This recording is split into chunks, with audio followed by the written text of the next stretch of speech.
Bakı və Tbilisi arasında sərnişin qatarlarının hərəkəti 6 illik fasilədən sonra bərpa olunur. Gürcüstan mətbuatının, o cümlədən 24 News'nin yaydığı məlumata əsasən, Bakı-Tbilisi istiqamətində gündəlik sərnişin dəmiryolu reysləri 26 may tarixindən etibarən yenidən fəaliyyətə başlayacaq. Qeyd olunur ki, bu qərar Gürcüstanın baş naziri İrakli Kobaxidzenin Bakıya səfəri çərçivəsində Azərbaycan tərəfi ilə imzalanmış ikitərəfli koordinasiya şurasının protokolu əsasında qəbul edilib.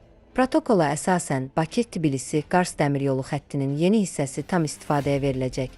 Sənədlərin imzalanma mərasimində Gürcüstanın baş naziri İrakli Kobaxidze və Azərbaycan prezidenti İlham Əliyev iştirak ediblər. Azərbaycan dəmiryollarından bildirilib ki, verilmiş tapşırığa uyğun olaraq Bakı-Tbilisi, Bakı sərnişin qatarının fəaliyyətinin bərpası ilə bağlı Gürcüstan dəmiryolları ilə texniki və təşkilati məsələlər üzrə işçi səviyyəsində müzakirələr davam etdirilir.